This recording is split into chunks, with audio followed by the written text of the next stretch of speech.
sur ma vie. Mais j'ai bâti ma maison sur Jésus-Christ. Le vent, la pluie déferle sur ma vie. Mais j'ai bâti ma maison sur Jésus-Christ. Oh, je ne tremblerai pas, non, non, car je suis fondé sur toi. Pour toujours, je ne tremblerai pas. Oh, je bâtis ma vie sur toi. Oh, oh, oh, oh, oh, je ne tremblerai pas. Oh, oh, oh, oh, je bâtis ma vie sur toi. Christ est ma seule fondation, le rocher de ma vie, quand tout autour de moi est détruit. Oui, en lui est mon appui, car j'ai mis ma foi en Jésus. Il ne m'abandonne pas, sa parole est solide et sûre. Il ne me laissera jamais, jamais. Il ne faillira jamais, il ne faillira jamais, jamais. Oh, oh, oh. Il ne faillira jamais, il ne faillira jamais, jamais.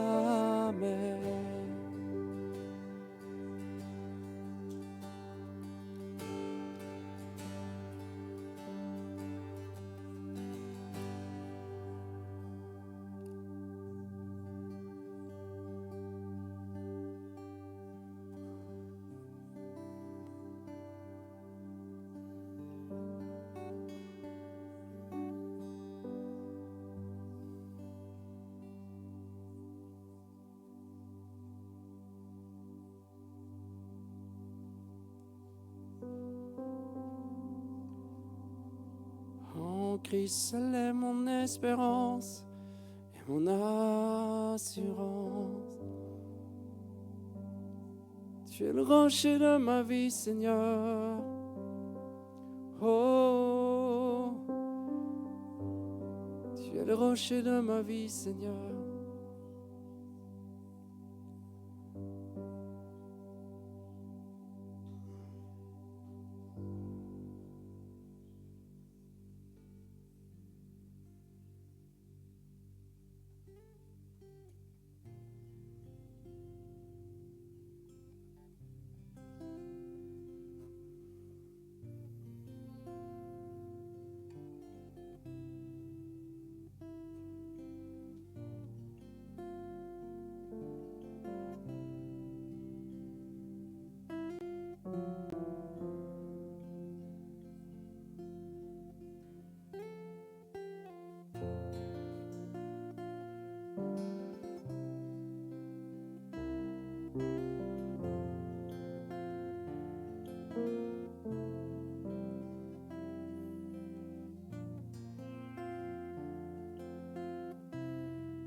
En Christ seul est mon assurance, sa justice est mon espérance. Il est devant, Dieu mon appui. Je n'en veux point d'autre que lui. Christ. En Christ seul est mon espérance. Sa justice est mon assurance. Il est devant de mon appui. Je n'en veux point d'autre que lui. Que Jésus-Christ, mon rocher, ma confiance est en son amour. Dans l'orage, il est Dieu, Seigneur de tout.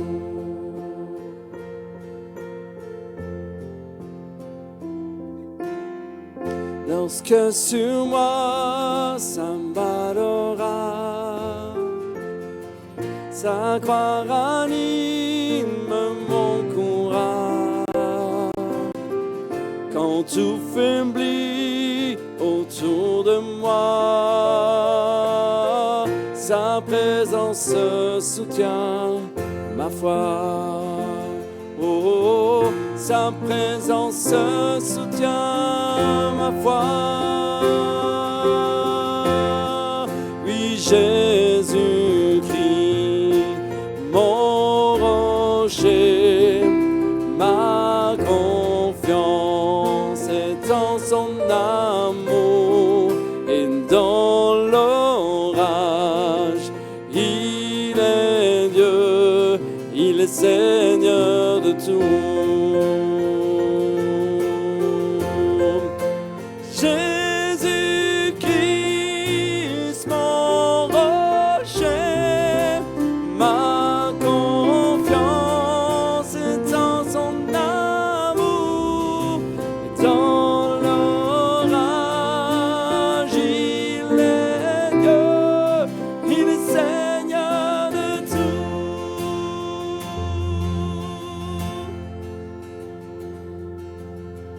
Quand il reviendra nous chercher, en lui pour toute l'éternité, revêtu de sainte justice, semblable devant son trône.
Jésus-Christ, mon rocher, ma confiance est en son amour, et dans l'orage, il est Dieu, il est est Seigneur de tout.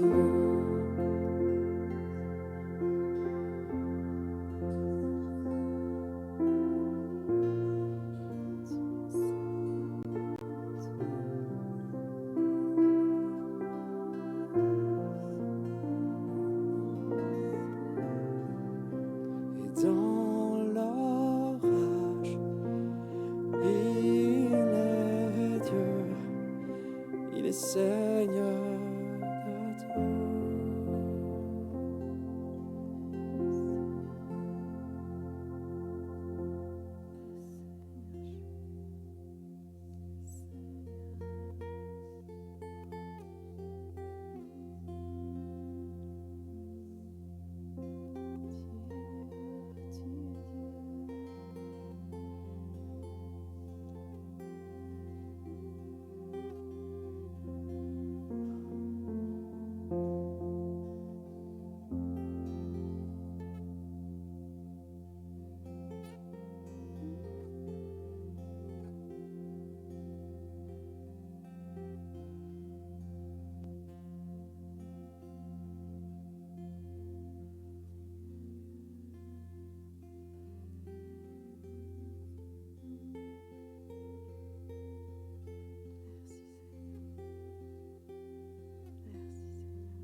Merci Seigneur Jésus.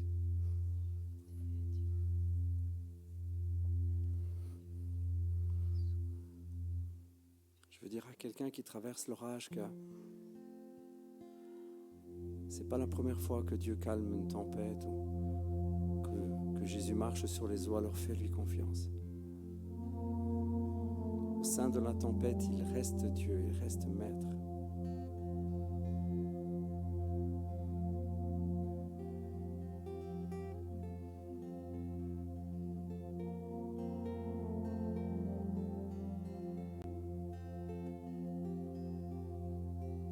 Garde les yeux sur le maître. Alléluia.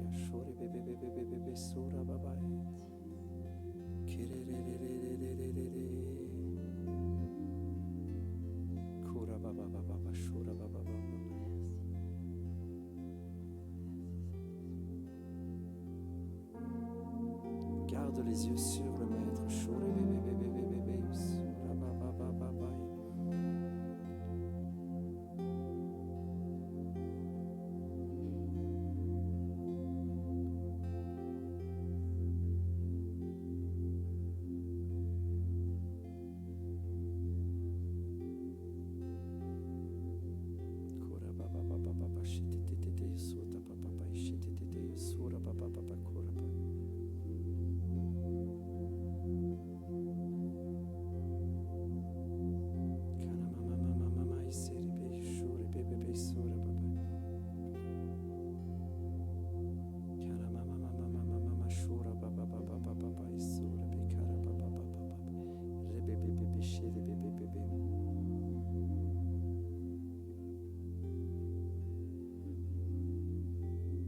J'ai le sentiment que Saint-Esprit dépose sur mon cœur qu'une personne qui passe à travers une séparation,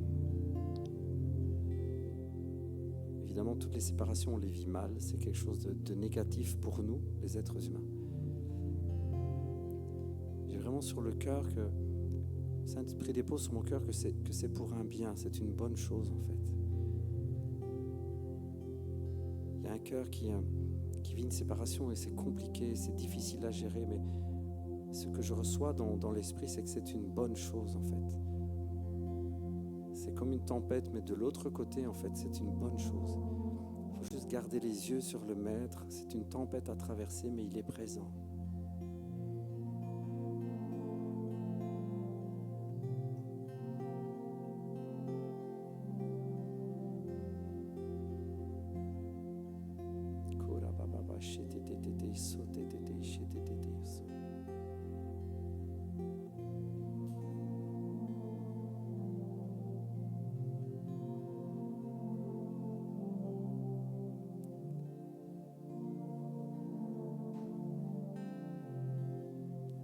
Jésus-Christ,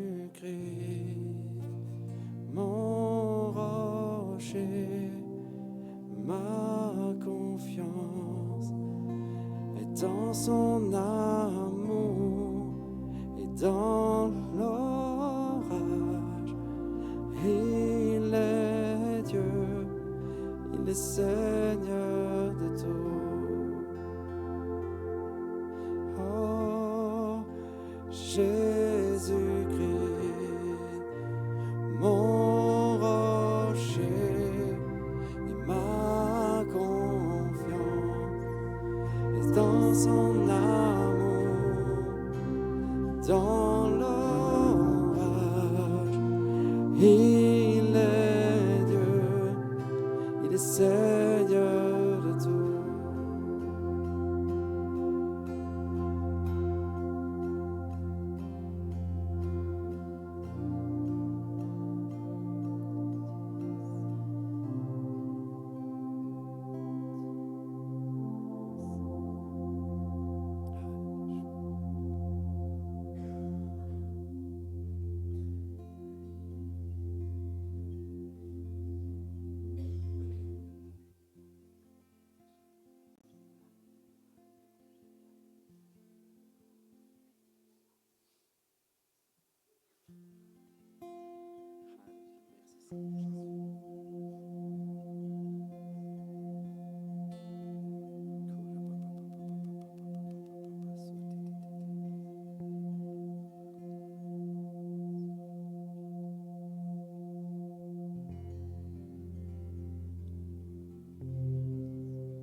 Si la lune me glace,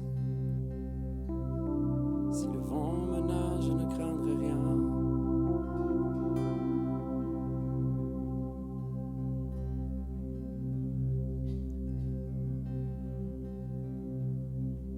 Si la lune me glace et le soleil me nage, Créateur des étoiles, mon secours est en toi. Si les larmes ruissellent et que mon pas chancelle, Créateur de la terre, mon secours est en toi.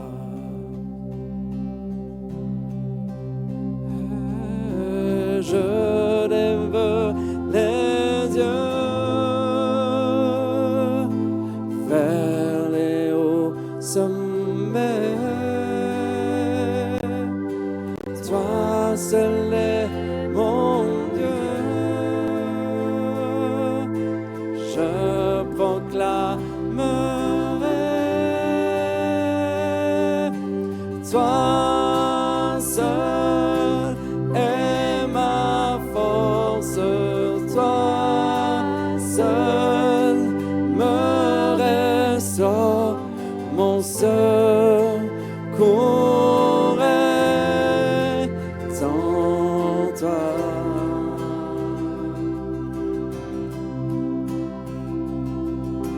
Toujours tu me portes, jamais tu ne dors, mon secours est en toi. Si la peur m'envahit et que mon âme chavire, Créateur de la vie, mon secours est en toi. Oh, je lève les yeux vers les hauts sommets. Toi seul est mon Dieu.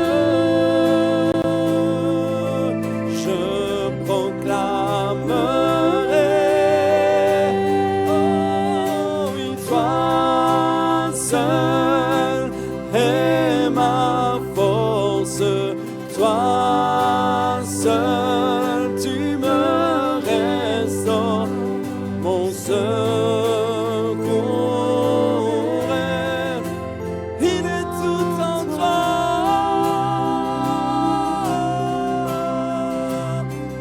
Oh, jamais, non, tu ne dors, tu ne dors, mon secours est en toi.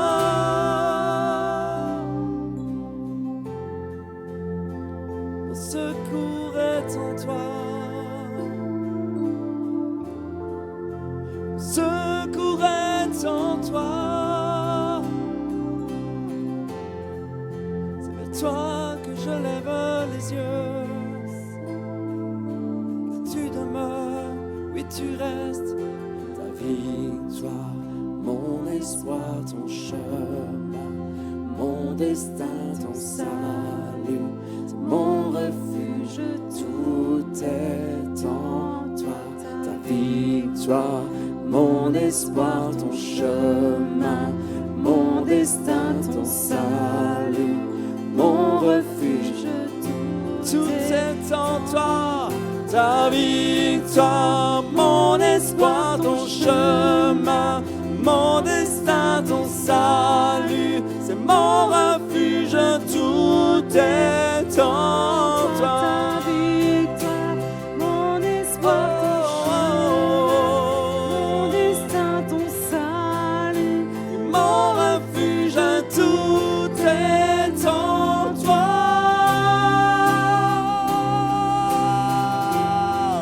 Oui, tout est en toi, Jésus.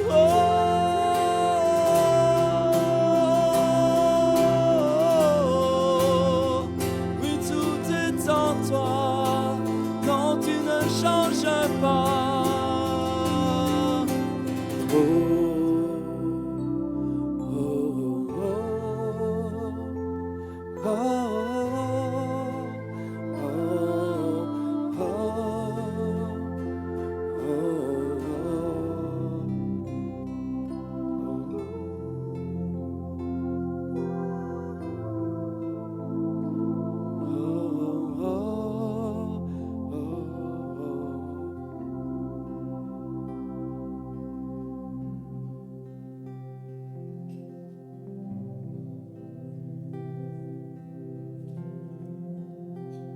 Tu es notre refuge, Seigneur.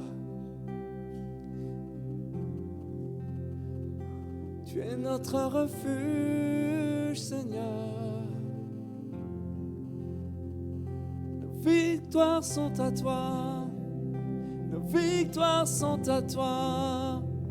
Elles t'appartiennent.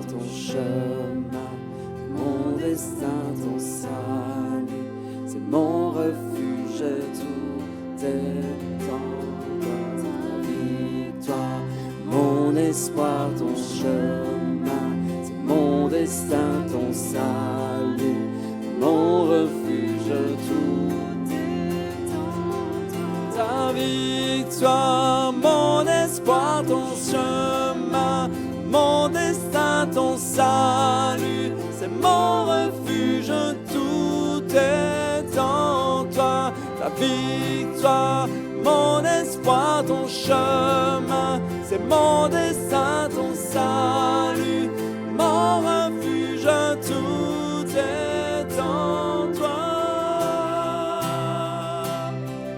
Oh, oui, tout est en toi. Tout est en toi. Tout est en toi.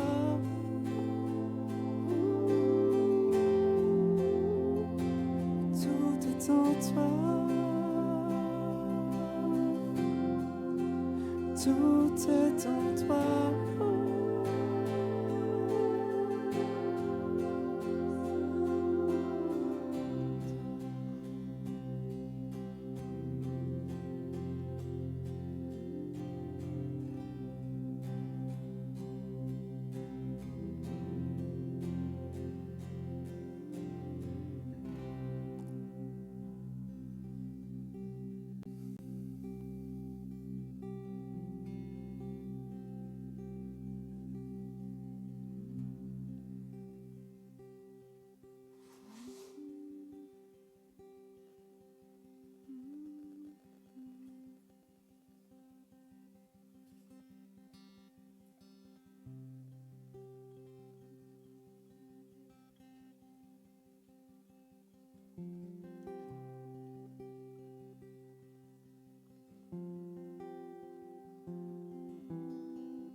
J'invoquerai le Dieu de Jacob, celui dont l'amour durera toujours. Je sais que sa promesse est éternelle. J'invoquerai le Dieu de Moïse, celui qui a ouvert la mer. À mon tour, j'ai besoin de cette œuvre en moi. Oh, oh Dieu, j'ai besoin de toi. Mon Dieu, viens, agis maintenant. Agis maintenant. Oh, sois le rocher éternel, ta fidélité me soutient. Sur toi je me tiens. Oh, oh, oh, oh. J'invoquerai le Dieu de Marie, dont la faveur repose sur les âmes. Je sais qu'en lui plus rien n'est impossible. J'invoquerai le Dieu de David. Amen. Qui fit du berger un grand guerrier. Goliath n'est plus présent, mais j'ai mes propres géants. Oh Dieu, j'ai besoin de toi. Mon Dieu, viens, agis maintenant. Agis maintenant. Oh, toi le rocher éternel, ta fidélité me soutient. Sur toi je me tiens. Oh Dieu, j'ai besoin de toi. Mon Dieu, viens, agis maintenant. Agis maintenant. Oh, toi le rocher éternel, ta fidélité me soutient. Sur toi je me tiens.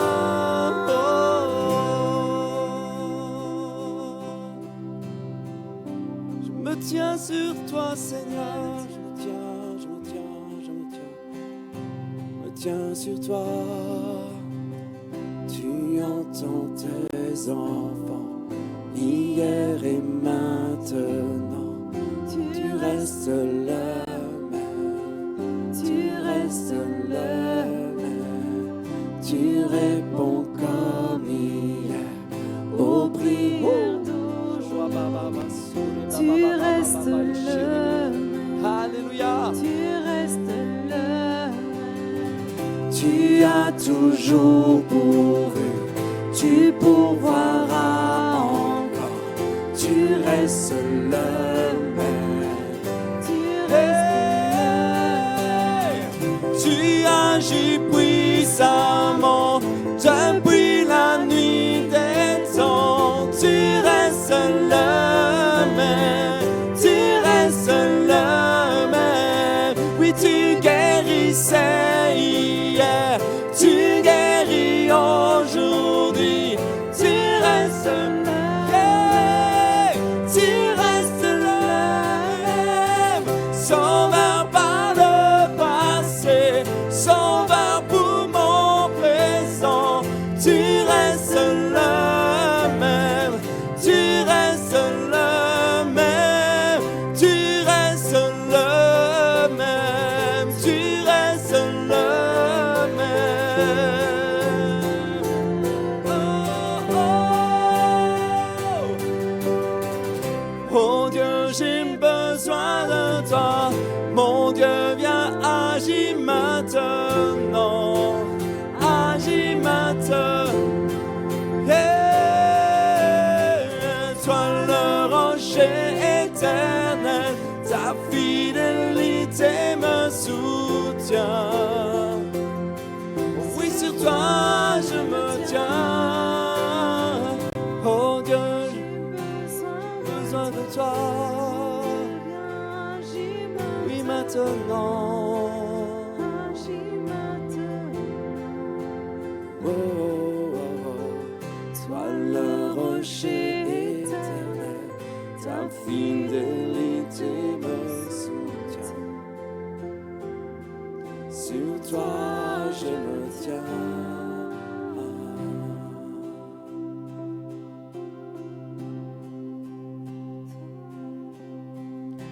Et comme le lépreux, je sens ta main sur moi. Tu restes le même, tu restes le même. Tu restes le même, Seigneur. Tu restes le même. Je sens ta main sur moi, Seigneur.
J'invoquerai l'Esprit de Dieu.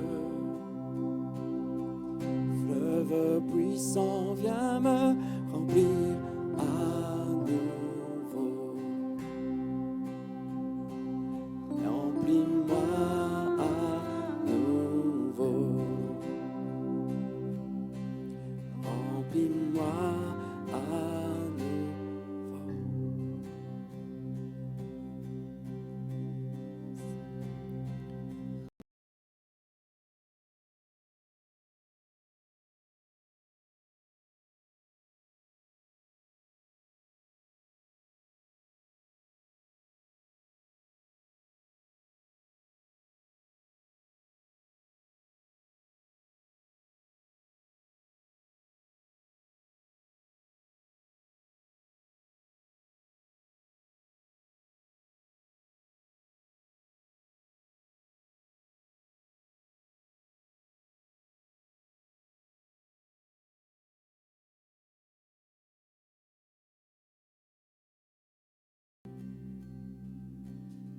Ce soir, nous pouvons invoquer le Dieu éternel, le Dieu qui a délivré son peuple.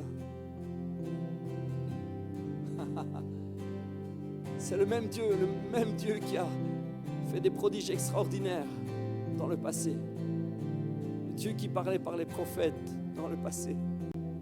Dieu qui donnait la victoire à son peuple dans le passé. C'est le même Dieu, avec le même cœur, le même amour, la même puissance. C'est le même Dieu. C'est vers toi, Seigneur, que nos yeux se tournent ce soir encore.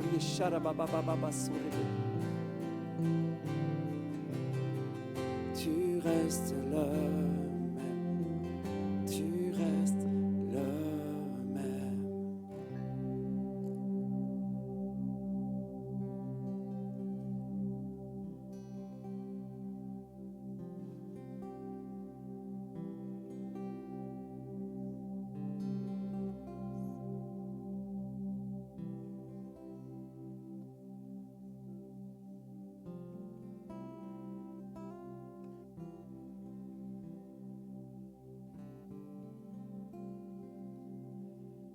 Tu restes le même, Seigneur, tu restes le même.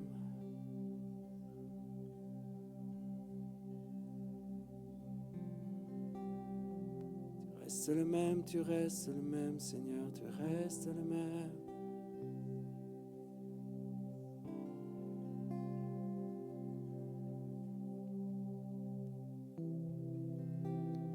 Comme autrefois la femme s'est approchée pour toucher le bord de ton vêtement.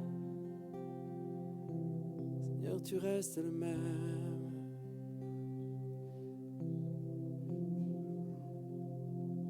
Nous approchons de toi, Seigneur, nous touchons le bord de ton vêtement. Tu restes le même.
Nous avons chanté « J'invoquerai l'Esprit de Dieu » et nous croyons que Dieu est le même.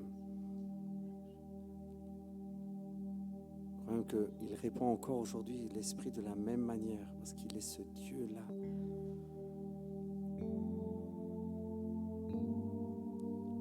Alléluia.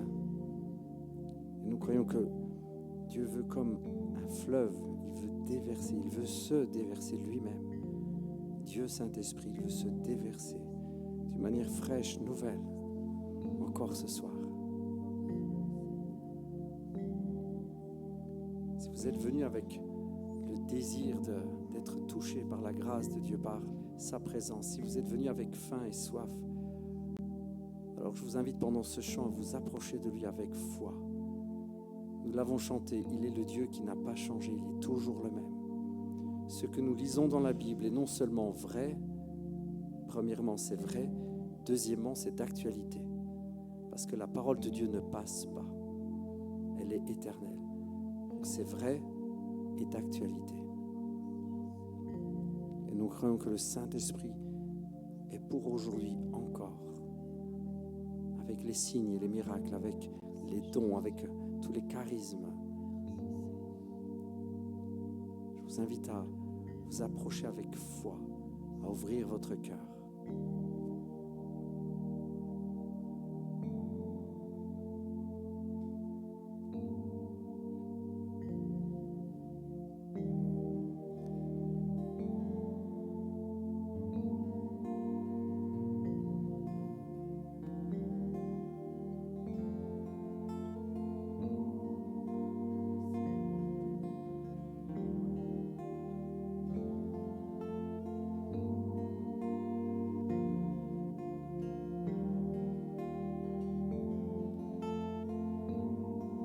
Par des signes et des miracles, tu démontras ta puissance sur les jeunes et les vieux. Ton esprit fut répandu. Saint-Esprit descend, viens tel un torrent, inonde ma louange quand je chante ton amour. Saint-Esprit embrasse mon cœur et mon âme quand j'invoque ton nom. Je peux voir la gloire du Fils quand j'invoque Ta puissance. Je peux voir la gloire du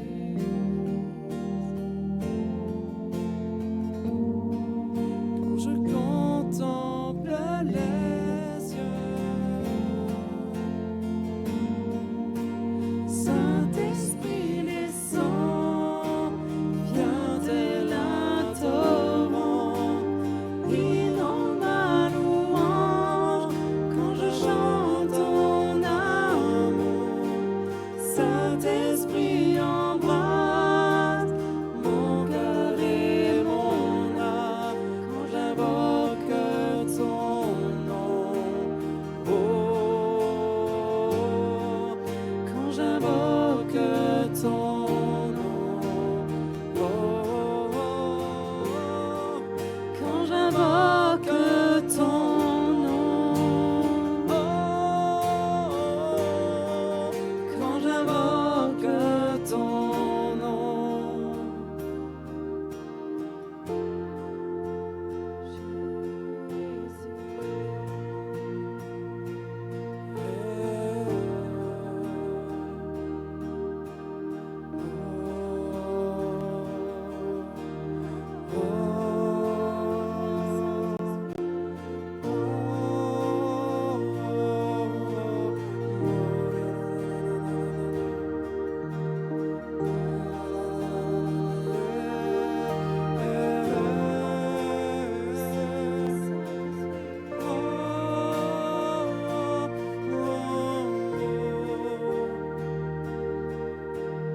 Viens, Esprit de Dieu, brûle comme un feu qui consume. Consume-moi ici dans ta présence. Je m'abandonne à ta gloire, pour ta gloire. Viens, Esprit de Dieu, brûle comme un feu qui consume. Consume-moi ici dans ta présence. Je m'abandonne à ta gloire, pour ta gloire. Fleuve de vie, viens jaillir en moi.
ta gloire, consume-moi, consume-moi.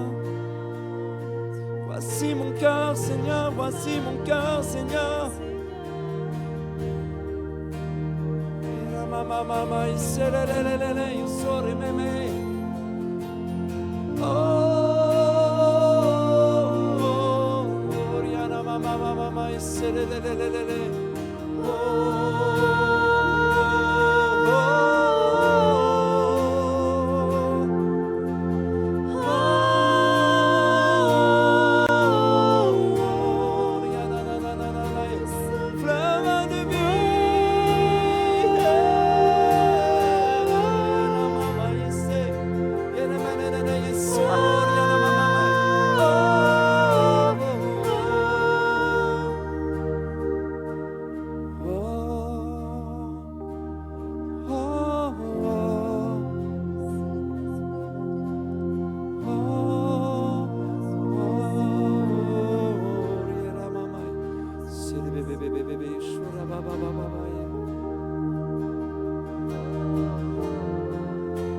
Fleuve de vie, fleuve de vie, fleuve de vie. Saint-Esprit descend, viens t'es là, te rends, inonde ma louange quand je chante l'amour. Saint-Esprit embrasse mon cœur et mon âme quand j'invoque ton nom. Quand j'invoque ton nom. Quand j'invoque ton nom. Quand j'invoque ton nom. Oui, quand j'invoque ton nom. Jésus, oui, quand j'invoque ton nom. Jésus, quand j'invoque ton nom.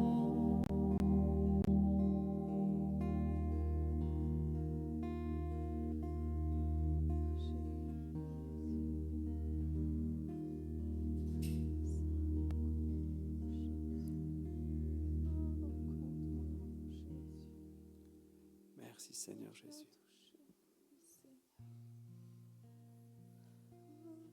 Alléluia. Shuri bébé sura papa.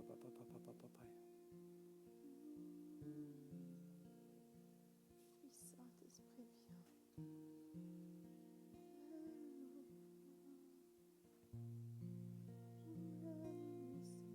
Kira mama yisere be shura papa. Kere bebe shura papa sara papa. Kere yara da yise. Kira mama yisere yara mama. Kira mama yiso.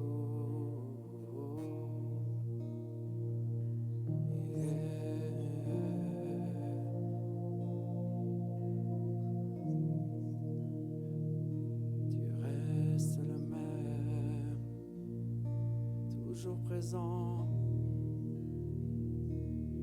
Tu déverses toujours ta gloire et ta présence.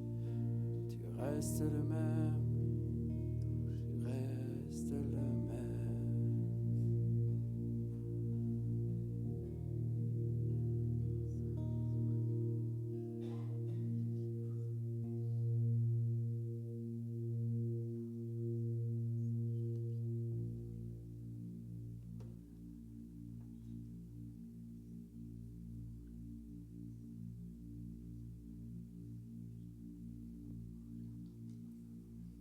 Et Seigneur, merci de continuer à agir dans les cœurs pendant le reste de cette soirée.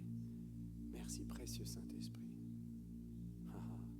Tu es présent et ça fait toute notre joie. Nous sommes dans la joie parce que nous savons que tu es là.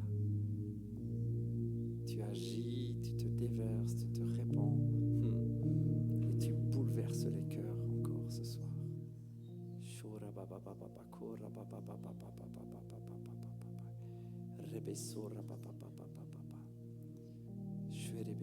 Qui croit que Dieu veut encore bouleverser nos cœurs ce soir?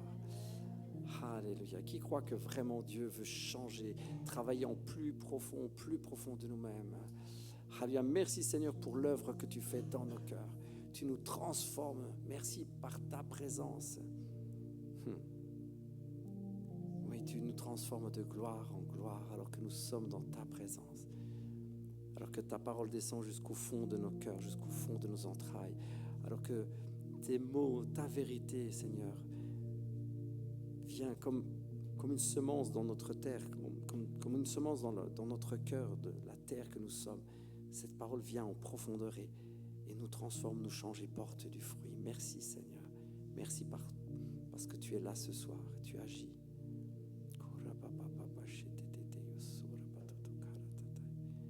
Merci Seigneur Jésus.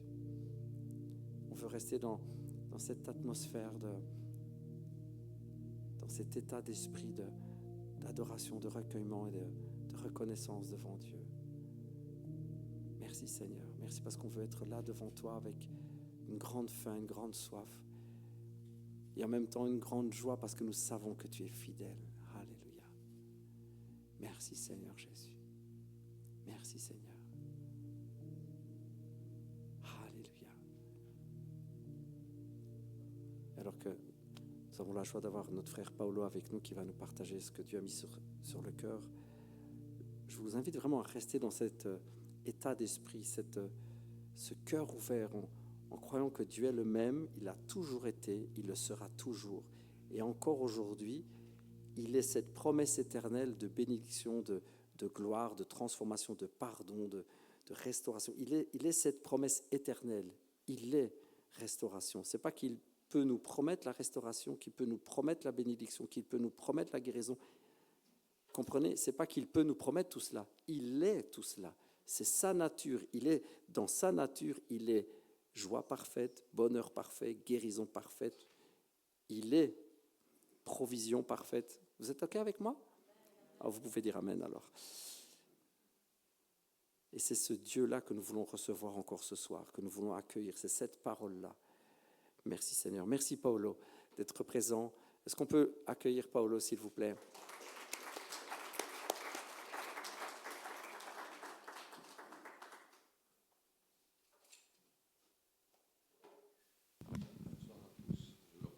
C'est sous le soleil des tropiques. Je veux prier pour moi? Oui, bien sûr. Merci Seigneur pour mon frère Paolo. Merci pour la bénédiction. Merci pour l'onction. Merci Seigneur. Merci parce que tu es avec sa bouche. Merci pour son cœur. Merci Seigneur. Vraiment, je te remercie. Je le bénis en ton nom, Père. Amen. Oh, que le feu du Saint-Esprit. Attention. Donc, bonsoir à nouveau. Je suis là avec mon très cher ami Yves. On est venus ensemble, même parce qu'autrement on ne serait pas pu venir, parce que je n'ai pas de voiture. Donc, mais ce n'est pas seulement pour ça. C'est que c'est quelqu'un de spécial. C'est spécial pour moi. Donc, Liliane aussi, même si elle ne peut pas être là, mais c'est quelque chose de spécial d'être ici et aussi chez eux. C'est toujours une bénédiction pour moi. Donc, merci d'être aussi parmi vous ce soir, de m'accueillir parmi vous. Avant de venir dans les jours, depuis lundi, je dis, Seigneur, qu'est-ce que je peux partager mardi soir? Et bon, tout de suite, ça m'est venu ce verset, on va le lire ensemble, après on verra qu'est-ce que Dieu veut nous dire à travers de ça. Moi, elle a parlé à moi avant tout, donc c'était un sujet encore de méditation dans ce jour, de renouvellement de mes pensées et de ma perspective. Donc, c'est dans le livre des Actes, chapitre 13, verset 22. Et c'est dit comme ça. Il leur suscita pour roi David, auquel il a rendu ce témoignage. J'ai trouvé David, fils d'Ésaïe, homme selon mon cœur, qui accomplira toutes mes volontés. Il y a des versets dans la parole de Dieu qui nous disent comment Dieu quelle est la caractéristique que Dieu a aimé davantage dans la vie de ses serviteurs, des hommes et des femmes qu'on trouve dans la parole de Dieu. Et pour Daniel, Dieu dit, pour David, il dit, c'est un homme selon mon cœur qui accomplira toutes mes volontés. Un homme selon mon cœur. C'est quelque chose qui m'a à nouveau touché dans ce jour. Je dis, Seigneur, qu'est-ce que ça veut dire vraiment un homme selon son cœur? Qu'est-ce que ça veut dire pour moi? Qu'est-ce que ça veut dire pour nous? Qu'est-ce que ça veut dire pour Dieu avant tout? Il y a des autres hommes dans la parole de Dieu pour lesquels Dieu donne cette définition particulière. Moïse, Abraham avant tout, c'était l'ami de Dieu. Ça, c'est ce que Dieu souligne. Moïse, c'était celui qui parlait face à face avec Dieu. Daniel, c'était l'homme bien-aimé par Dieu. Et je dis enfin, c'est au-delà de tout ce qu'ils peuvent avoir fait, tous ces hommes, ceux qui restent devant Dieu comme définition de ces personnes, c'est cette chose particulière. Donc pour David, c'était un homme selon son cœur. Parce que Dieu n'était pas impressionné par ce que c'est l'aspect extérieur ou les capacités extérieures. On le voit bien quand il est choisi pour être roi parmi ses frères. Ses frères, c'était des guerriers, c'était des hommes costauds, des choses. Dieu dit non, c'est pas cela. Il a dit, enfin, Dieu ne regarde pas à l'aspect extérieur, Dieu regarde au cœur. Et ça me touche beaucoup parce que Dieu, en effet, il n'est pas impressionné par ce que nous faisons, même c'est important ce que nous faisons. David, c'était un roi, il a vraiment manifesté, je pense, pour la première fois le royaume de Dieu sur la terre, parce que c'était un roi qui accomplit vraiment la volonté de Dieu. Mais pourquoi il l'a fait? Parce que son cœur était selon le cœur de Dieu. C'est une qualité intérieure, ce n'est pas une qualité extérieure. Et en effet, Dieu nous a... Je réfléchissais qu'en fait, Dieu nous a créés pour ça. Quand Dieu dit qu'il nous a créés à son image, ce n'est pas quelque chose d'extérieur, mais c'est quelque chose qui est semblable à lui et donc qui est capable de relationner avec lui, d'avoir intimité avec lui, de partager son cœur, de ne pas partager sa vision, de partager ses rêves, être capable d'être en syntonie avec lui. Ça, c'est le but de Dieu. Pour que Dieu veut que nous soyons ses collaborateurs, mais ce n'est pas quelque chose que seulement nous devons faire, mais pour Dieu, c'est important. Qu'est-ce que c'est la motivation de notre cœur? C'est notre motivation, c'est la sienne, c'est notre perspective et la sienne. Ça, c'est important plus que d'autres choses, parce que si nous sommes en syntonie avec son cœur, nous allons faire les choses selon lui et selon sa volonté. Il y a la bénédiction de Dieu quand nous sommes comme ça. Et ce n'est pas quelque chose d'évident. Je réfléchis encore pour moi-même. Qu'est-ce que ça veut dire vraiment être en syntonie avec son cœur, ressentir son cœur, être en accord avec lui? Ce n'est pas quelque chose de simple, ce n'est pas quelque chose de facile, parce que depuis la chute, nous avons perdu cette capacité d'être en accord avec Dieu, d'être avec lui. On a commencé à devenir indépendants, on a créé nos pensées, nos méthodes, nos idées. Donc, et nous sommes arrivés là jusqu'à maintenant avec cet héritage et toutes les choses que nous avons encore accumulées dans notre vie, expérimentées. Et donc, Dieu doit faire un travail comme on dit ce soir, de transformation pour nous amener à être libres de tout ce qui nous empêche à être en syntonie avec son cœur. Et le plus grand travail que Dieu veut faire dans notre vie, ce n'est pas forcément de faire des choses, mais de le faire selon son cœur. Et ça veut dire que de quelque part, David avait réussi à arriver à ce point d'intimité avec Dieu, d'être vraiment en syntonie avec son cœur. C'est Dieu qui le dit, ce n'est pas lui qui l'a dit, donc ça doit être vrai forcément. Et je me dis, Seigneur, comment il a fait David d'arriver jusque-là? Il n'a pas fait, on ne voit pas qu'il a fait des efforts pour ça. C'est quelque chose qui est venu à travers de son cœur, qui était un cœur d'adorateur, un cœur qui aimait le Seigneur, qui aimait plus de tout le reste, la présence de Dieu. Et je pense que c'est cette chose qu'il avait dans son cœur, je ne sais pas comment définir, c'est ce qui lui a permis de rentrer dans cette communion avec lui et de vivre cette réalité, de partager son cœur, donc de diriger le peuple dans une façon qui était vraiment selon sa volonté. Et ça ne veut pas dire qu'il était un homme parfait. On connaît l'histoire, donc c'était tout sauf parfait, c'était un homme naturel comme nous. Mais au-delà de ces manques que Dieu n'a pas cachés, donc Dieu n'a pas caché les choses, il n'a pas mis seulement en évidence les bonnes choses que David a fait, il a mis aussi en évidence ses faiblesses. Mais au-delà de tout, Dieu le voyait comme un homme selon son cœur. Avec des failles, comme nous tous, nous ne sommes pas encore parfaits, nous ne serons jamais parfaits. Donc bien sûr, nous allons faire des erreurs. Mais ce que Dieu veut voir vraiment, où c'est la sincérité de notre cœur et où c'est notre relation avec lui. Une des choses que je me demandais pendant que je réfléchissais à nouveau ça, je me suis dit comment moi j'aimerais bien d'être reconnu par Dieu. Que pourrait dire Dieu de moi dans une phrase? Parce que c'est juste une phrase. Un homme selon mon cœur. C'est pas beaucoup, mais ça, il y a tout dedans. Et je me suis dit, Seigneur, qu'est-ce que pourrait dire Dieu de moi?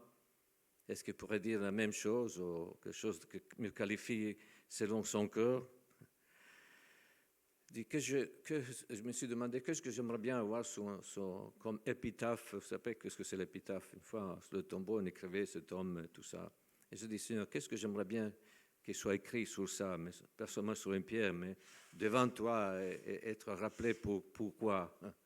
Et je dis, qu'est-ce que serait ce que Dieu pourrait écrire pour moi pour ça? Est-ce que vous avez jamais pensé à ça? Parce qu'enfin, c'est ça qui compte.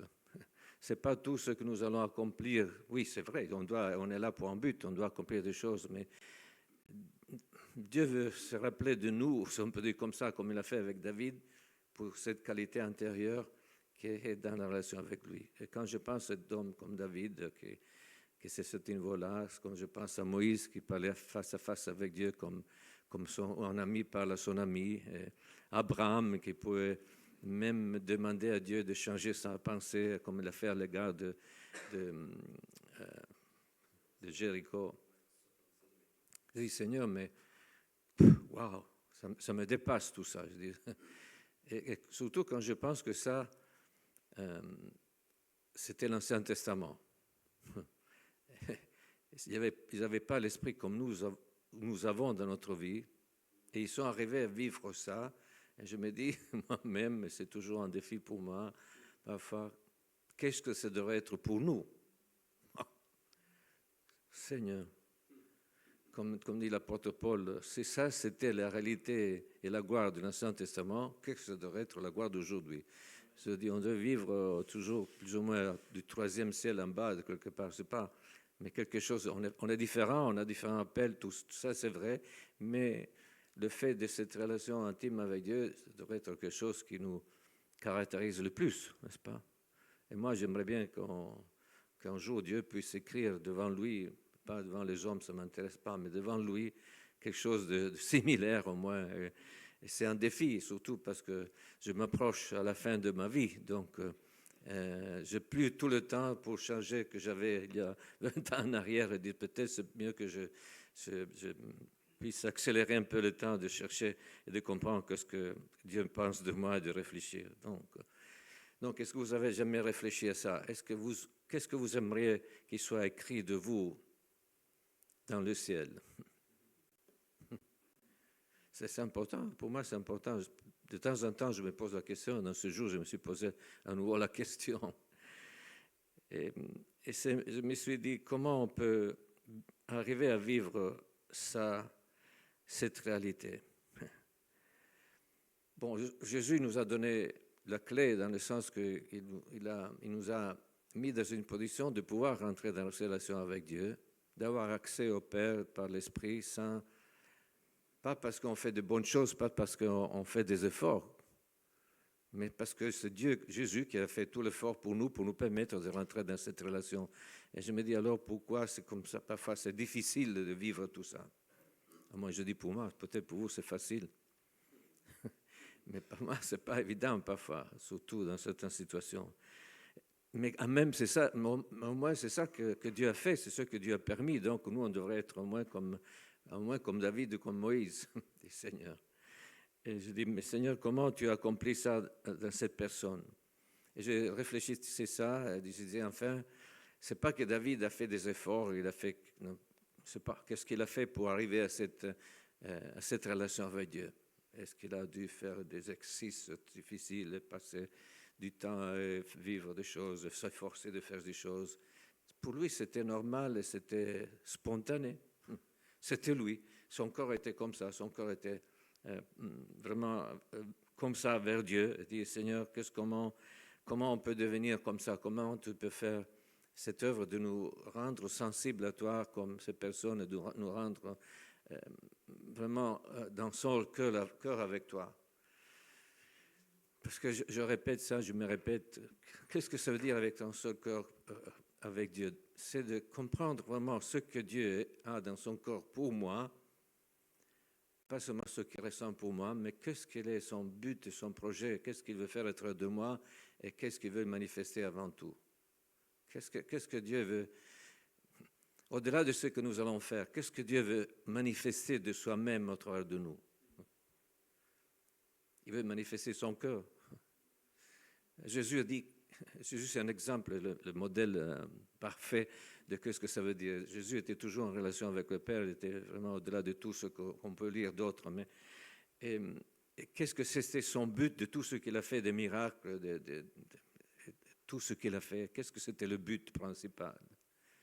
Il le dit dans son testament, dans Jean 17. Qu'est-ce qui était le but de Jésus? À côté du fait de nous sauver et tout le reste. Mais il a dit, je suis venu pour une raison en particulier.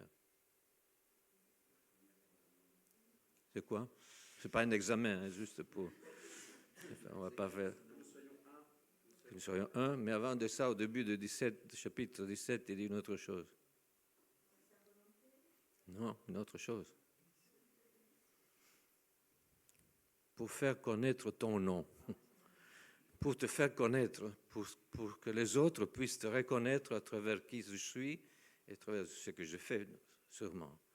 Et ça, c'est le même but. C'est pour ça que Dieu nous a créé à son image, pour être des représentants de lui, de son cœur, dans tout ce que nous faisons. Pour lui, c'est important ce que nous faisons, mais c'est plus important, c'est à travers ce que nous faisons, nous pouvons donner aux autres l'image de qui est notre Père. Ça veut dire d'être semblable à lui, ça c'est la transformation. La transformation que Dieu veut faire, c'est de nous amener à ce niveau-là que nous allons refléter l'image de notre Père au travers qui nous sommes, et transmettre son cœur. Et que ça veut dire beaucoup de choses. Ça veut dire pas seulement l'amour, ça veut dire aussi la miséricorde, la compassion, la sainteté. Tout ce que c'est le caractère de Dieu, je veux dire, c'est... Et ce que ça m'encourage dans tout ça, c'est que la parole de Dieu dit que tout ça, ça peut seulement être le fruit du Saint-Esprit en nous. Et donc je me dis enfin, ce n'est pas un effort que Dieu nous demande de faire ça, mais c'est plutôt un abandon de lui permettre de faire ce qu'il veut avec nous. Je me rappelle un exemple que faisait un prédicateur anglais que j'écoutais, c'est vraiment particulier, humoristique. Il fait l'exemple que notre vie, c'est comme une voiture. Il dit, mais c'est qui est à la conduite, qui conduit cette voiture? Et nous, on dit Jésus. OK, c'est bien. Mais nous sommes assis où dans la voiture? Pas forcément. Mais nous pouvons être à côté de lui. Mais il dit, par exemple, Jésus dit, je vais tourner à gauche dans le chemin du pardon. Et nous disons, non, pas ça alors, Seigneur. Ça, je ne peux pas le faire. Pourquoi tu tournes à gauche? Pourquoi tu fais ça? C'est lui qui conduit, mais c'est nous qu'on essaie de diriger ce qu'il doit faire. Alors, en effet, l'abandon, ça veut dire permettre à Jésus d'être vraiment celui qui conduit la baraque, notre baraque, et de s'abandonner à lui. Et ça, c'est une des choses qu'on a plus peur. Le peur de perdre le contrôle de notre vie, de le laisser faire. Pourquoi parfois, quand on prie, on tombe par terre dans l'esprit? Un jour, je me suis posé la question, on peut donner beaucoup de réponses, mais une des choses que j'ai vues aussi dans certaines personnes pour lesquelles je priais, c'est qu'enfin, Dieu nous met dans une condition dans laquelle nous allons perdre un peu notre contrôle. C'est pas qu'on on perd nos sensations de qui nous sommes. Mais de quelque part, c'est quelque chose qui va au-delà de nous et qui nous met dans une condition de vulnérabilité dans laquelle Dieu dit maintenant, est-ce que tu es prêt?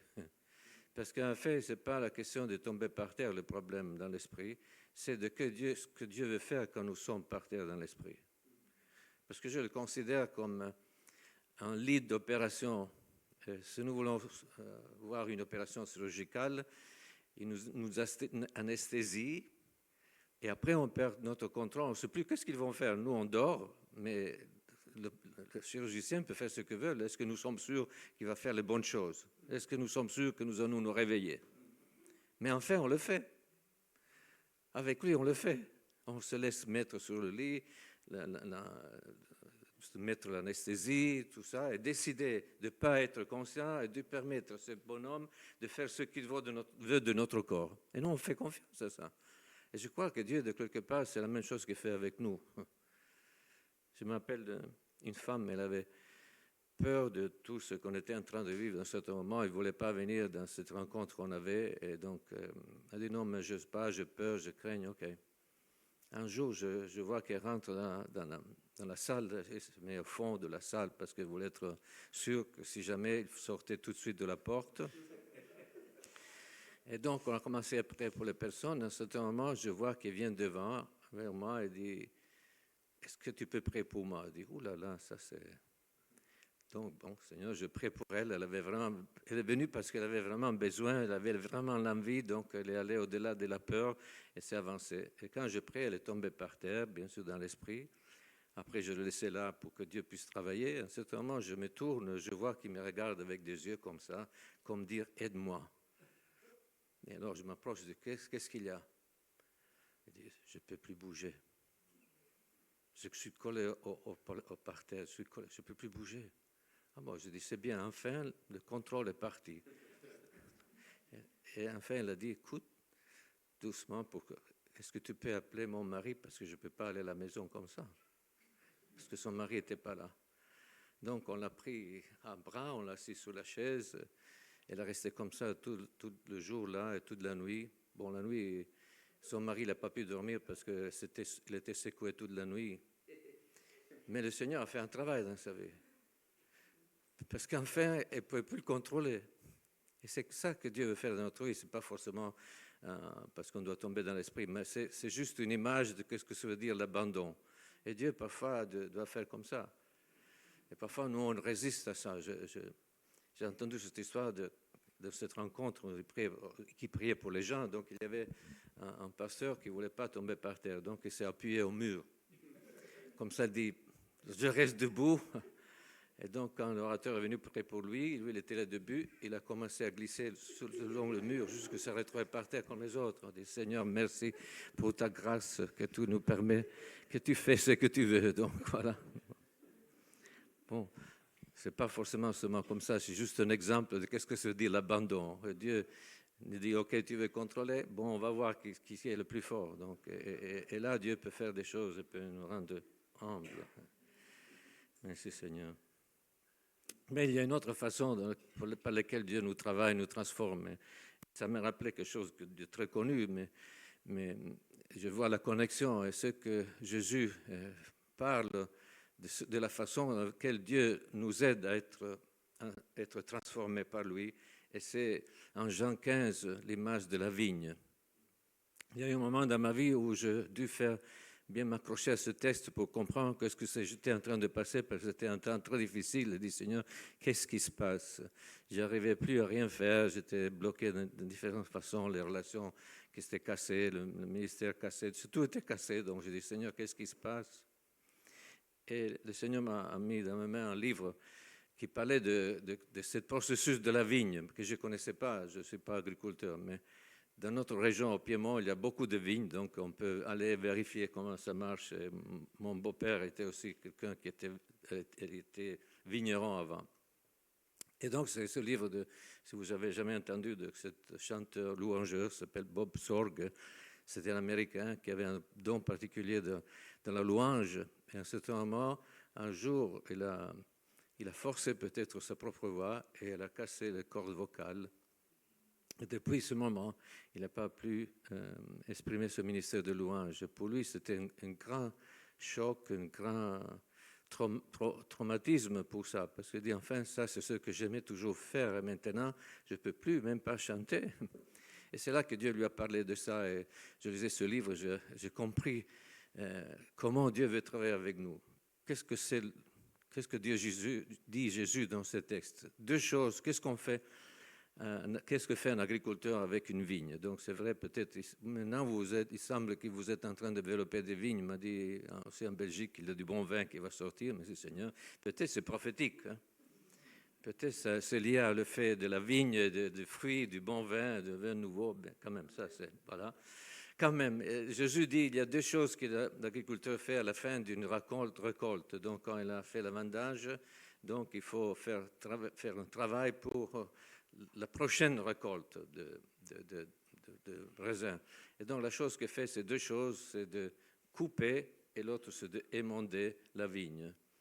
Et c'est deux choses différentes, c'est ça que j'ai compris, donc juste pour expliquer à nouveau, peut-être vous le savez, mais juste pour nous rappeler. Jésus dit que Dieu, le vigneron, c'est Dieu notre Père qui prend soin de cette vigne dont Jésus est le cep. Il dit qu'il coupe les branches qui n'amènent pas de fruits, mais il émonde ceux qui portent de fruits. Qu'est-ce que ça veut dire émonder? Ça veut dire ceux qu'il coupe, le coupe complètement à partir du cep, et c'est fini pour ces branches, ça ne porte pas du fruit, donc ça ne vaut pas la peine de faire sucer le sève pour rien. Donc ça, c'est coupe. Mais émonder, ça veut dire couper la branche qui amène du fruit et de laisser juste un petit morceau comme ça à côté du cep. Et d'après ça, dans le printemps, quand il commence à pousser par là une branche nouvelle, vivante. Et ça me parle beaucoup. Qu'est-ce que ça veut dire que Dieu tranche cette branche qui a porté des fruits? Parce que cette branche, quand il pousse, il va très loin du cep. Et s'il reste comme ça, il n'arrive plus à recevoir dans le futur la sève dont il a besoin. Donc il est retranché, juste un petit morceau, tout près du cep, pour repartir à nouveau avec une nouvelle force la prochaine fois. C'est-à-dire, enfin, c'est ça que Dieu fait avec nous, pour nous transformer, pour qu'on puisse amener du bon fruit. Et une des choses qu'il faut comprendre, que comme la vigne a 3 saisons, au moins en particulier 4 saisons, comme toutes les choses dans la nature, nous aussi, nous avons des saisons dans notre vie, au travers desquelles Dieu travaille à nous. Et il faut discerner la saison dans laquelle nous vivons et qu'est-ce que Dieu veut faire dans cette saison. Alors, il y a des saisons dans lesquelles nous vivons bien, on amène des fruits, on vit vraiment dans la joie, tout va bien, on est content de ce qu'on est en train de faire avec le Seigneur, de ce que le Seigneur fait dans notre vie. Il y a des moments dans lesquels il semble que tout s'arrête et que ça ne marche plus comme avant. Et en effet, Dieu aussi nous amène au travers des saisons. Nous avons l'habitude dans notre société de vivre comme si c'était toute une saison, notre vie. Du début de l'année jusqu'à la fin, c'est le même cycle, le même fonctionnement. Bon, oui, on a un mois de vacances, mais ce n'est pas forcément ça qui va changer. Mais on se repose pour reprendre le cycle. Donc, pour la vigne, c'est quelque chose de particulier. C'est que Dieu a des saisons de récolte, il a des saisons de repos, il a des saisons de transformation. Et nous aussi, on passe par là parce qu'on va par des étapes. Cette transformation pour nous amener plus près de Dieu et plus comprendre davantage le cœur de Dieu, c'est à travers des étapes. Et la vigne, donc, c'est quand que le vigneron va faire ce travail de trancher et émonder. Il le fait quand la vigne, pratiquement, est dormante, elle dort, elle est presque pas vivante. Et dans ce moment que la vigne peut être... Il ne va pas souffrir de cette coupure, c'est dans cela que le vigneron fait son travail. Et le printemps, tout recommence. Et je pense que, pour ceux que j'ai vécu encore dans ma vie, que cette transformation a à faire ça. Il y a des moments dans lesquels Dieu nous doit mettre dormants, ralentir parfois notre chemin pour permettre à Dieu de faire ce changement et transformation dans notre vie. Et parfois, ça passe à travers des choses difficiles aussi que nous ne comprenons pas, des moments aussi difficiles comme ceux-là que j'ai traversés depuis l'année 2023 avec la perte de ma femme. Et c'est quand il semble que vous n'arrivez plus à vivre au-delà de ça. Qu'est-ce qui se passe, Seigneur? Pourquoi ça? On se pose beaucoup de questions pour lesquelles on n'a pas de réponse en plus. Mais ce que Dieu veut nous faire comprendre, car dans ce moment-là, c'est là que Dieu travaille vraiment dans notre vie. C'est là dans lequel Dieu, parce qu'on est mort de quelque part à l'intérieur, on n'est pas à la pointe de ce que c'est notre vie, mais on est comme dormant, et Dieu dit maintenant, c'est le moment de faire notre travail dans ta vie. Et c'est là que Dieu nous montre qu'est-ce qu'il doit couper, que nous on pensait que c'était bon, mais en effet c'était des œuvres que nous avons faites par nos propres forces, des choses, des projets que c'est nous qui en avons décidé, mais ce n'était pas forcément le Seigneur, et ça ne porte pas du fruit pour lui. Ça peut porter des fruits pour les hommes, mais ça ne porte pas de fruits pour lui. Et Dieu dit, ça, il faut couper. Et après, il y a d'autres choses qu'en effet étaient bonnes. Dieu dit que c'était bon, et Dieu vient et fait avec ça. Là, on ne comprend pas pourquoi. Et Seigneur, mais ça, c'était quelque chose de bon. Pourquoi tu le retranches? Et on se plaigne parfois à cause de ça. Je ne sais pas si vous avez vécu ça, mais c'est quelque chose qu'on doit comprendre. Ça, c'est le processus. C'est pour ça que nous avons besoin de comprendre le cœur du vigneron pour savoir comment il travaille dans notre vie. Parce que si nous ne savons pas ça, on ne sait pas comment gérer les différentes saisons de notre vie. Et c'est là que Dieu nous amène, et je pense que c'est encore plus proche de nous, parce qu'il veut faire un travail profond, parce qu'on puisse sortir de cette situation complètement renouvelée. Libérer des bagages qui sont lourds, qui n'apportent rien, comme des branches qui n'amènent pas de fruits, et qu'on soit renouvelé dans des parties qui avant ils amenaient des fruits, mais Dieu veut qu'ils amènent plus de fruits, plus d'abondance, parce que la vie chrétienne, ce n'est pas un plateau, ça devrait être une croissance. Et donc ce nom doit grandir, doit passer forcément par ce processus, parce que Dieu doit couper toutes les choses dans lesquelles nous avons de quelque part un contrôle, même les bonnes choses. Si on voit des bonnes choses, on risque de devenir même, comment dire, se sentir fort parce qu'on fait des bonnes choses. Ah, ouais, c'est vraiment bien, je fais ça pour le Seigneur. Et Dieu doit trancher aussi ça, parce qu'enfin, s'il y a des bonnes choses dans notre vie, ce n'est pas nous qu'on les fait, c'est lui. Et que le fruit que Dieu amène dans notre vie, ce n'est pas avec des efforts, mais c'est avec de l'abandon à lui, en lui permettant de faire ce qu'il veut faire. Je ne sais pas si vous comprenez ce que je veux dire. Et donc ça, c'est aussi le cœur de Dieu. C'est ça que Dieu a fait avec David, c'est ce que Dieu a fait avec Moïse, c'est ce que Dieu a fait avec Abraham. Dieu a dû trancher une branche qu'ils n'auraient jamais apporté du fruit. Qu'est-ce que c'était cette branche? Ishmaël.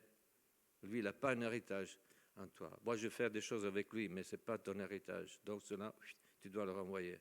Ce n'est pas moi, c'est toi qui l'as fait. C'est toi qui as décidé. Toi, ta femme, vous avez trouvé magouille, mais pour faire les choses, parce que j'étais en retard. Alors ça, ce n'est pas de moi, ça, c'est de vous. Donc, il faut le trancher. Ça, c'est tranché, c'est fini. Mais après, il y avait le bon fruit. C'est Isaac. Là, c'était vraiment le cadeau de Dieu, parce que c'était un miracle. Mais on risque d'être tellement affectionné à ces dons de Dieu qu'on se ressent un peu propriétaire de ces dons. Et c'est que Dieu ne voulait pas qu'Abraham puisse faire. Il voulait qu'Abraham puisse laisser Isaac libre de faire ce que Dieu voulait faire d'Isaac et pas ce qu'il voulait faire. Et donc il a dit, maintenant on va couper, on va aussi émonder ça, et tu vas offrir ton fils sur l'autel à moi. Et Abraham a dit, bon, il avait fait une alliance avec Dieu. Dieu lui a dit, je m'engage avec toi jusqu'à mourir pour toi. C'est ça qu'il lui avait dit, quand on l'a rencontré sur la montagne, tout ça. Et Dieu avait demandé à Abraham la même chose. L'alliance, c'est un engagement des deux côtés. Donc, je m'engage avec toi jusqu'à mourir, ce qu'il a fait il y a 2000 ans. Et toi, tu dois engager de la même façon. Est-ce que tu es prêt à mourir aussi? Alors, tu prends ton fils et tu vas le sacrifier sur la montagne pour moi. Ça, c'est le mandage, c'est dur, ça. C'est comme dire, bon, je comprends Ismaël, c'est moi qui le fais. Bon, ça fait mal, c'est toujours mon fils, c'est sorti de moi, c'est quelque chose que je fais. Mais enfin, il n'a pas de place pour Dieu, donc ça doit être coupé. Mais Isaac, Seigneur, c'est ton fils, en fait, c'est toi qui m'as donné.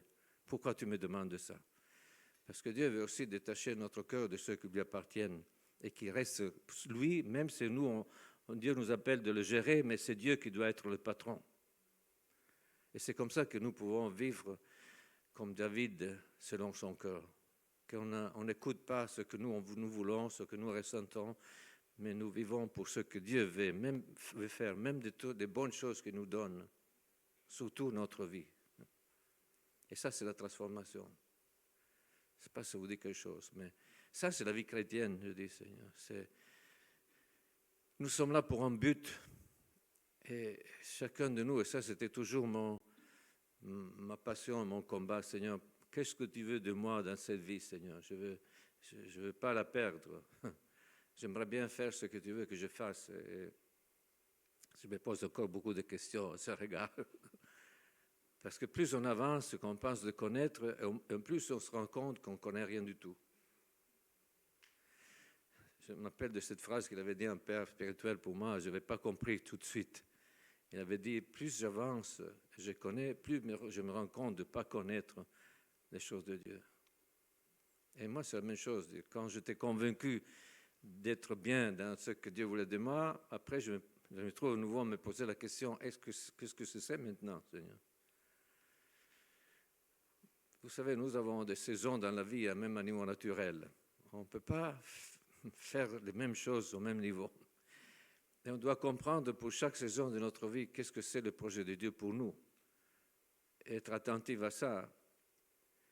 Parce que quand David, par exemple, je vais terminer, quand David il s'est un peu perdu dans cette étape de sa jeunesse jeune adulte, je ne sais pas comment dire, il s'est relaxé.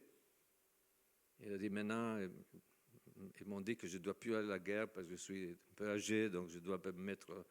Il s'est relaxé, il n'a pas compris qu'il y avait d'autres choses à faire, et là, c'est là qu'il est tombé. Par la grâce de Dieu, il l'a restauré, et après ça, il a compris que c'était le but de cette dernière partie de sa vie, et il l'a accompli. C'était enfin de ce grand projet du temple qui a donné à son fils, et c'est ça, c'était le but. Donc chacun de nous est toujours dans cette transformation. Mais la chose que je voulais souligner, c'est ça, c'est que Dieu m'a appris encore dans ces mois passés, c'est qu'on ne peut pas donner des réponses et trouver des raisons pourquoi Dieu fait certaines choses. Mais qu'une chose qu'on peut faire, c'est dire nous abandonner à Dieu, dire Seigneur, je ne comprends pas ce que tu es en train de faire. Seigneur, mais fais ce que tu dois faire. Accomplis ce que tu dois accomplir. Et c'est dur, je vous dis, c'est dur. Moi, cette histoire de ma femme, c'était dur d'arriver au point. Moi, je me posais la question avec tout ce qu'on savait, on avait eu des paroles, qu'on aurait dû faire des choses ensemble et tout ça. On parlait dans ce jour avec Yves et Liliane. Et à ce moment, fini. Mais alors, qu'est-ce que ça veut dire tout ça? Pourquoi c'est passé comme ça? Si tu nous as donné aussi des paroles, des projets que tu avais pour nous, Seigneur, tu nous as donné d'établir une relation entre nous, vraiment dans cette unité d'intention et tout. Pourquoi maintenant, couper? Et jusque quand je me suis posé des questions, j'étais mal parce qu'il n'y a pas forcément de réponses. Au moins, moi, je n'ai pas de réponse. Mais une chose qu'on fait pour survivre à cette perte, à cette difficulté, le Seigneur m'a dit, enfin, il m'a dit plusieurs fois, tu dois t'abandonner, point. Je sais ce que je fais. Laisse-toi conduire, laisse-toi travailler. Et c'est ça que j'ai dû arriver à ça, et je dois le faire plusieurs fois, parce que ce n'est pas encore fini. Le processus du deuil, parfois, ça ne finit pas dans 2 mois. Mais il y a des choses qui sont guéries, des choses qui sont passées, mais de quelque part, il y a toujours, qu'est-ce que je fais maintenant, Seigneur? Qu'est-ce que tu veux faire de moi? Qu'est-ce qui se passe maintenant? Qu'est-ce que ça va être ma vieillesse? Qu'est-ce que ça... Et le Seigneur dit, t'inquiète, moi je sais, abandonne-toi, fais-moi confiance. Et c'est ça la plus grande chose qu'on doit apprendre, faire confiance et nous abandonner à lui. Et donc je dis, c'est même une grâce quand Dieu nous met par terre, qu'on est dans une condition vulnérable dans laquelle on ne peut pas faire, on doit se le faire bon, quand même, faire permettre à Dieu de faire ce qu'il veut de notre vie. Ça, c'est le bon moment. En effet, quand Dieu nous met en bas dans l'esprit, ce n'est pas ça la chose importante. Qu'est-ce que Dieu va faire dans ce moment? Parce que c'est là que Dieu va faire des choses. Mais Si on se lève et on va... et ça, c'est seulement ce qu'on a vécu, ça ne va pas beaucoup nous aider. Ça, c'est juste l'anesthésie. Mais qu'est-ce que Dieu va faire là? Il faut donner parfois du temps. Il dit, Seigneur, pourquoi je suis là? Qu'est-ce que tu veux faire? Je suis là, quelque part, je dois m'abandonner parce que je n'arrive même pas à rester debout. Quelqu'un a dit, mais pourquoi on tombe? On tombe parce qu'on n'arrive plus à rester debout. Ça, c'est la chose normale. Mais c'est quelque chose que Dieu permet pour nous rendre vulnérables à lui. Alors, ce n'est pas forcément besoin de ça, mais parfois Dieu doit le faire parce qu'il doit faire agir dans nous dans des choses de profondeur de notre vie que forcément on ne doit pas être vraiment en contrôle de notre vie, on doit lui faire confiance et s'abandonner à lui. Je l'ai vécu, je l'ai vu par d'autres personnes. Merci Seigneur. Mais à côté de là, c'est un choix que nous, on devrait faire chaque fois, tout le temps. Chaque fois qu'on a des défis, on a des situations aussi difficiles. Seigneur, dire, je ne comprends pas ce qui se passe, Seigneur, mais je m'abandonne à toi. Fais ton œuvre. Montre-moi ce que tu veux me dire. Montre-moi ce que tu veux changer. Parce qu'enfin, Dieu peut transformer des choses qui sont du mal, mais il peut les transformer en bien si nous lui permettons de travailler dans ce moment-là. Vous comprenez? Ça, c'est l'abandon. Je ne sais pas ce que vous pensez de ça, mais je pense qu'on a besoin, surtout dans ce temps, de faire confiance à Dieu, parce qu'on est en train d'aller dans des situations, dans des temps dans lesquels nous allons perdre le contrôle, parce qu'il y aura des choses que nous ne pourrons plus gérer comme on fait maintenant. Et la seule chose pour survivre là, c'est d'être dans cet abandon et dire, Seigneur, tu sais quoi faire, Seigneur. Je ne sais pas quoi faire. Vous savez, la première fois que je suis allé en Afrique, on était perdu dans la brousse, tout ça, il n'y avait pas d'hôpital, il n'y avait rien, on n'avait même pas la possibilité de descendre, donc c'était un peu compliqué. Mais là, vous êtes obligé à faire confiance au Seigneur. Ma femme m'est tombée malade, une soir, elle avait la fièvre. Et j'ai dit, je ne peux pas l'amener dans ce truc en bas dans le village qu'ils appellent l'hôpital, parce que je savais ce que c'était. Moi, je ne peux pas faire ça. Et d'autre part, Seigneur, on est là pour servir. Donc, je dis, Seigneur, on n'a pas de médicaments, on ne sait pas quoi faire, on n'a pas de médecins. Qu'est-ce qu'on fait, Seigneur? La chose qui reste, c'est de dire, Seigneur, on fait confiance à toi. Bon, j'ai prié toute la nuit donc pour elle. Les jours après, elle était complètement guérie. Mais c'est question qu'on n'a plus les moyens et donc on doit forcément faire confiance à Dieu. Et nous sommes en train d'aller dans des temps comme cela. Et donc on doit apprendre à s'abandonner. Il faut se préparer en avant. Parce qu'enfin, ça, c'était la vie aussi pour nous. On ne peut pas faire confiance à ce que nous savons faire, ce que nous avons, ce que nous n'avons pas. C'est de faire confiance à lui dans toutes choses. Et c'est compliqué parfois parce que ce n'est pas dans notre nature, normalement. Mais Dieu veut nous encourager pour ça. Et dit, Seigneur, qu'est-ce que tu veux faire encore dans ce jour de notre vie? Est-ce que nous sommes prêts à cet abandon? Cette attitude de Marie qui dit, je ne comprends pas ce que tu vas faire, pour moi, ça me semble une chose impossible, Seigneur. En plus, je ne suis pas marié, je suis dans un contexte où ça, c'est complètement hors de toute norme. Seigneur, je vais être enceinte de toi, bien sûr, je vais dire à tout le monde, je suis enceinte du Saint-Esprit, tout le monde va le croire. Ma famille, je vais lui dire, je suis enceinte du Saint-Esprit, ils font une fête parce qu'enfin on est enceinte. Je vais voir le rabbin, dire, rabbin, écoutez, moi je suis enceinte du Saint-Esprit, lui aussi organise une fête et tout ça. N'est-ce pas? C'était comme ça. Donc, elle ne savait pas comment gérer ça, mais le Seigneur dit, ça c'est ce que je te demande, ce que je t'offre, qu'est-ce que tu veux faire? Et Marie, c'était la bonne personne parce qu'elle a dit, Seigneur, je suis ta servante, fais de moi ce que tu veux. Fais de moi ce que tu veux. Et après, Dieu a fait tout ce qu'il fallait faire pour le protéger, n'est-ce pas? Parce qu'il avait un but. Et c'est comme ça qu'elle a amené le plus grand fruit qu'on peut amener dans le monde, que c'était Jésus lui-même. Alors, je vais terminer, je dis, qu'est-ce qu'on veut ce soir? Qu'est-ce qu'on veut? Qu'est-ce qu'on aimerait bien qu'il soit écrit de nous sur cette épitaphe? Qu'est-ce que Dieu pense qu'il veut de nous? Chacun de nous, Moïse était différent de David, chacun avait sa caractéristique spéciale. Chacun de nous est précieux pour Dieu. Dieu a quelque chose de spécial pour chacun de nous, de faire de notre cœur. Qu'est-ce que nous voulons faire? Mais il faut lui laisser faire ce qu'il veut faire. Et un jour ou l'autre, on est coincé. Je vous dis, si nous ne sommes pas disponibles à devenir comme ça, vulnérables devant Dieu, Dieu, dans sa bonté, dans son amour, peut le faire quand même, mais ça va être plus douloureux. C'est comme Jacob. Il a résisté, jusqu'à quand Dieu a dû le toucher. Donc, il n'y a rien à faire. Il y avait un projet et Dieu l'a fait. Mais là, c'est plus douloureux.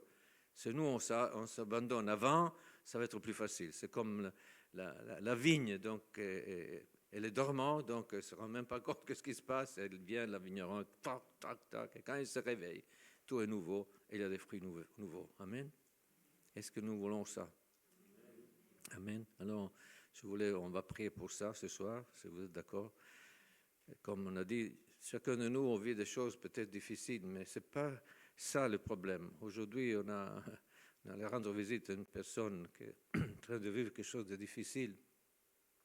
On a prié, on ne sait pas, plusieurs fois, on ne sait pas pourquoi Dieu ne la guérit pas, mais de quelque part, ce qu'on sent encore aujourd'hui quand on était là, que Dieu est en train de faire un travail nouveau dans sa vie. Et c'est dur.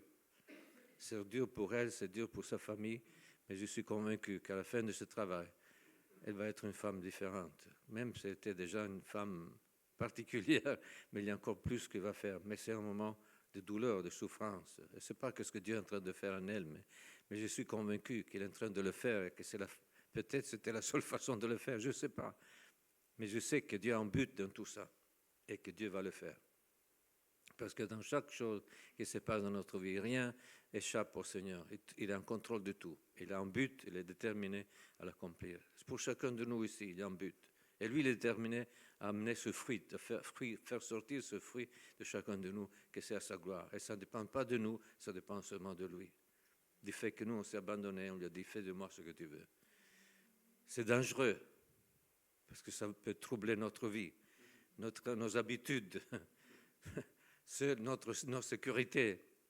Mais enfin, on rentre dans quelque chose de complètement vrai et réel, que c'est selon le cœur de Dieu. Amen. Amen. On va prier après. On va voir, Seigneur, comment Dieu nous conduit. Peut-être vous pouvez répondre au Seigneur dans votre cœur. Qu'est-ce que vous aimeriez bien qu'il soit écrit devant lui, comme c'était pour David? Parce que de quelque part, vous l'avez dans votre cœur. Chacun de nous a dans notre cœur ce que Dieu s'attend de nous. Parce que lui va permettre que cette phrase soit écrite pour chacun de nous, sur la base de ce que nous allons lui permettre de le faire. Père, merci Seigneur, parce que tu es en plein contrôle de notre vie, Seigneur. Même quand il semble, Seigneur, qu'on ne comprend pas où tu es dans tout ce qu'on est en train de vivre, on n'arrive pas à saisir la raison, Seigneur, on se pose beaucoup de questions de ce que c'est notre vie, de ce que ça procure à ceux qui sont près de nous, Seigneur. On ne comprend pas, Seigneur, mais Seigneur, tu es là, au travers même de ça, de faire un bon travail dans notre vie pour nous débarrasser de toutes choses qui t'empêchent de travailler en nous et toutes choses qui, même s'ils sont bonnes, quand même, ils t'empêchent d'aller plus loin, Seigneur, parce qu'on risque de faire confiance dans ce qu'on a acquis de toi, dans ta relation avec toi, et on risque de s'appuyer sous ça, de nous faire une habitude. Et Seigneur, c'est là que tu dois nous débloquer, Seigneur, trancher, émonder, pour qu'on puisse commencer quelque chose vraiment, tu puisses commencer quelque chose de nouveau dans notre vie et que ce sève de ta vie, de la vie en Jésus, puisse couler davantage, Seigneur, et amener encore plus de fruits que la saison précédente. Merci, Père, parce que tu es notre Dieu, tu es le Seigneur, tu es le potier, Seigneur. Tu veux vraiment que nos cœurs soient disponibles dans tes mains pour faire tout ce que tu veux, Seigneur. Et ça doit être un cœur souple, Seigneur. Ça doit être un cœur qui fait confiance à toi, qui s'abandonne à toi, Seigneur, sans réserve, Seigneur. Même si on ne comprend rien du tout, Seigneur, on va le comprendre après. Seigneur, dans ce moment, on ne le comprend pas, mais Seigneur, tu es en train de faire une œuvre chirurgicale dans notre vie pour nous rendre encore plus fructueux. Merci, parce que ça, c'est ton but. Ça, c'est ton amour aussi, Seigneur. Même s'il ne nous semble pas ça, mais c'est ton amour, parce qu'enfin, tu es le patron, Seigneur. Tu es le vigneron. Et tu peux faire ce que tu veux de nous pour une raison, et tu l'as fait toujours pour une bonne raison, Seigneur, pour un bon résultat qui soit à ta gloire. Et nous te remercions pour ça. Seigneur, merci parce que c'est un honneur de savoir, Seigneur, que nous sommes si précieux pour toi, que tu es capable de travailler à nous pour nous rendre vraiment à ton image et selon ton cœur. Seigneur, tu nous as appelés à ça, Seigneur, pas seulement être sauvés, Seigneur, mais être des instruments, Seigneur, d'être travaillés par toi pour nous rendre toujours plus la personne que tu t'attends de nous, que nous soyons, pour glorifier ton nom, Seigneur, pour montrer ton image, Seigneur, une partie de ton image, selon ce que tu es en travail à nous. Seigneur, merci, Seigneur, pour tout ce que nous sommes ici ce soir. C'est la même chose pour nous tous, Seigneur. Et Seigneur, tu vois le meilleur qu'il y a en nous. Tu le connais déjà, tu le vois déjà, Seigneur. Et tu es là au travail pour faire sortir de chacun de nous cette image selon laquelle tu nous as créés et tu nous as rachetés. Seigneur, tu aimes ce que tu vois à l'intérieur de nous, même si c'est caché par différentes choses que tu dois démolir de quelque part et couper, Seigneur, mais tu regardes ce qui est le bon et tu t'attends que ce bon puisse sortir et que puisse amener vraiment des fruits pour ta gloire, Seigneur. Et avant tout, dans le caractère, Seigneur, qu'on puisse montrer ton caractère de Père, Seigneur. Pas seulement ce que nous faisons, mais comment et la motivation, le cœur avec lequel nous le faisons, qui manifeste qui tu es vraiment, Seigneur. Merci, Père, pour cette œuvre que tu fais à nous encore ce soir, Seigneur. Viens, Saint-Esprit. Dirige-nous, Seigneur, quelque part à cet abandon, Seigneur. À dire oui, Seigneur.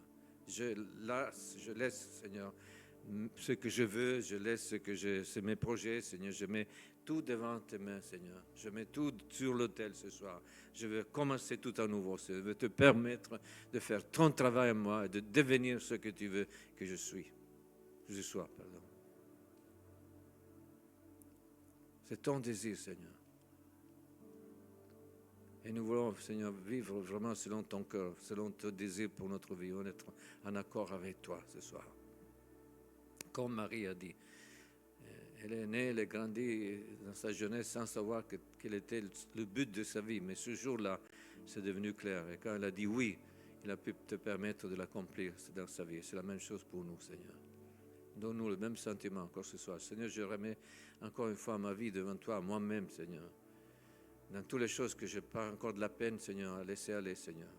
Je vais encore les garder pour moi. Je vais encore rester quelque part attaché à des choses que je ne peux plus garder dans mes mains, Seigneur.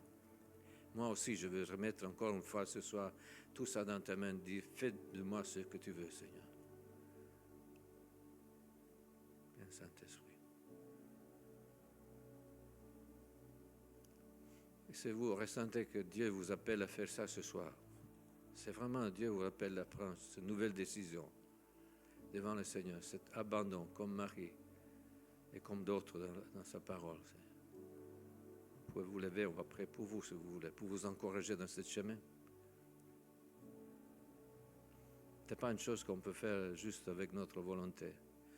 On a besoin, quand on dit Seigneur, je m'abandonne, on a besoin que lui nous aide à vivre cette réalité. Et Dieu va le faire. Je sais qu'il va le faire parce que je l'ai vécu. Donc, si vous voulez, Yves, tu peux venir aussi. Comment? Non, ok, merci Seigneur. S'il y a d'autres, vous êtes convaincus, vous venez, on va prier pour vous. Mais, Seigneur, je prie pour chacun de nous avant tout, Seigneur, que vraiment tu puisses nous toucher nos cœurs, Seigneur, par ta parole, Seigneur. Et s'il y a quelque chose, Seigneur, que tu veux nous dire encore ce soir, que nous puissions écouter vraiment ta parole, ton esprit, de ce qu'il veut nous dire, Père, au nom puissant de Jésus. Et Seigneur, je prie que pour tous ceux qui sont là devant toi dans ce moment, qui veulent dire ça à toi, veulent s'abandonner à toi, Seigneur, que tu viens les toucher, Seigneur. Tu viens les encourager, Seigneur.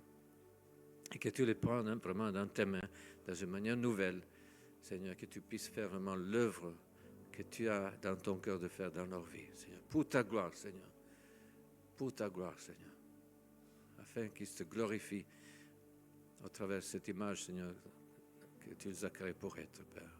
À ton image, Seigneur. Nom puissant Jésus, viens Saint-Esprit, Seigneur. Bénis-les, Seigneur. Nous sommes là pour les bénir, mais c'est toi qui les bénis, Seigneur. Nous, on veut seulement libérer ce que tu veux faire ce soir, Seigneur. Que tu viennes par ton Saint-Esprit, que tu les touches, Seigneur, que tu amènes davantage cette conviction dans leur cœur et la force de laisser aller les choses auxquelles, Seigneur, sont attachés et sont de la peine à quitter et laisser partir encore, afin que tu puisses faire ton œuvre dans le Père. Au nom puissant de Jésus. Amen.